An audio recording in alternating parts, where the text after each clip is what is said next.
Hey everyone, thank you very much for joining me. So I just wanted to do kind of recap of October and the year as 2025 approach. Thank you very much for all the veterans and the things that you've done for this country on this very special day.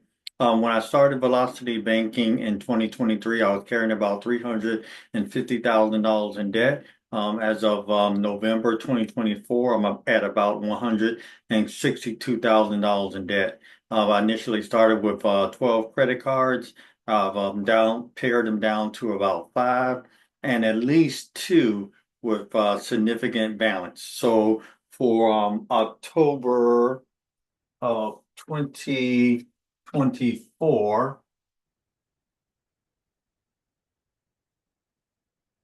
I'm using currently five credit cards. Amex, I have a balance of $399 on that. I'm gonna pay that off at the end of the month. So I'm now into the cycle and the process of really paying down the balance on these cards every month and kind of zeroing out the interest through Velocity Banking. That is taking my entire paycheck now, dumping it into a line of credit, and then trying to pay as much as I can off of the credit cards, checking accounts, and other avenues, and then paying my Velocity banking that I'm using through the line of credit at the end of the month. So in addition to that, got two cards with Bank of America. This one 1098 that can easily be paid off by the end of the month. So that's the second of five cards that's zeroed out every month in general.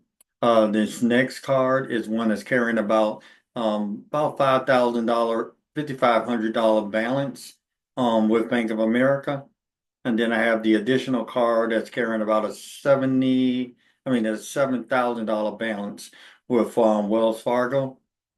And then we have the Navy Federal that I used convenience checks cash advance. So I pull off 1860 from Navy Federal, chunk it onto my HELOC, home equity line of credit to pay it down.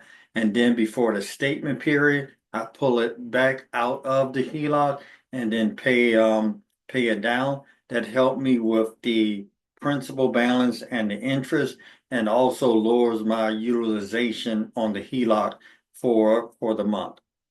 Now, for a breakdown of where the money went or the various aspects of resources that I have, so I'm gonna call it financial resources, not so much as just my W-2. So in terms of the financial resources, and Navy Federal is one of those financial resources as a cash advance I pull off and utilize.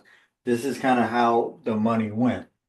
So for October, I had, I think, roughly about a credit card payments of $5,222.08 for the month.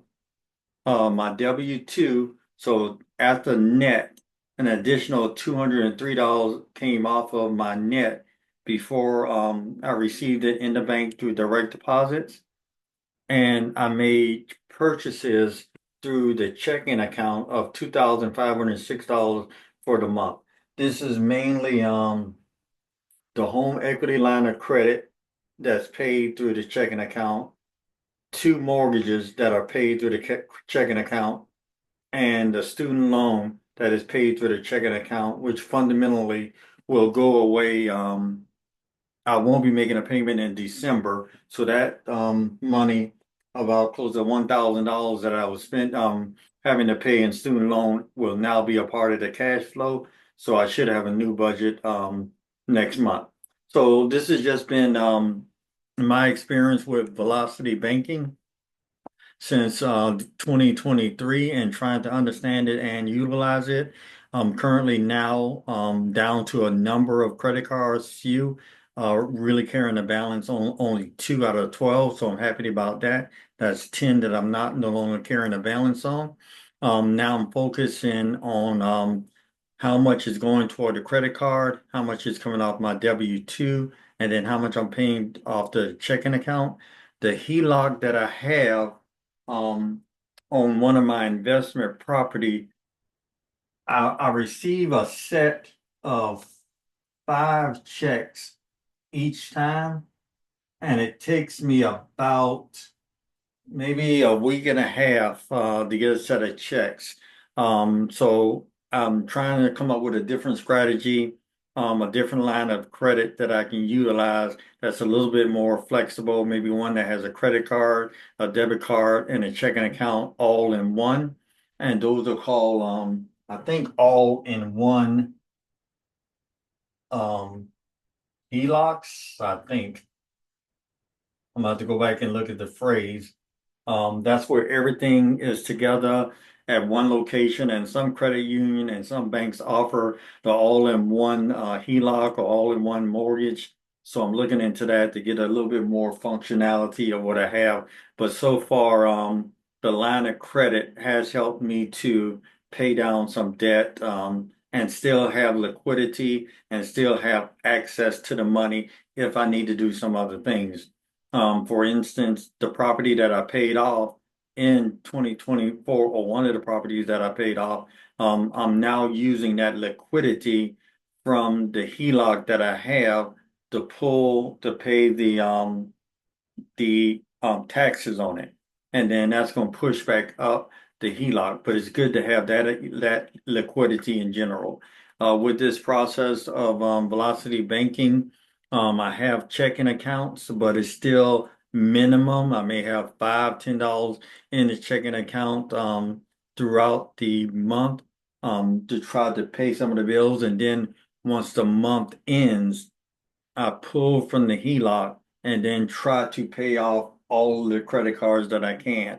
With this particular month going in November, I am able to pay off in full the Amex, one Bank of America, these two, and this again is the cash advance convenience that I use. So fundamentally, I'm happy to be down from 12 credit cards to 10 using Velocity Banking. If you like to work with me and my team and I can help you through Velocity Banking, definitely give me a call or an email anytime. I'll be more than happy to talk with you. Have a great day, everyone. Bye bye.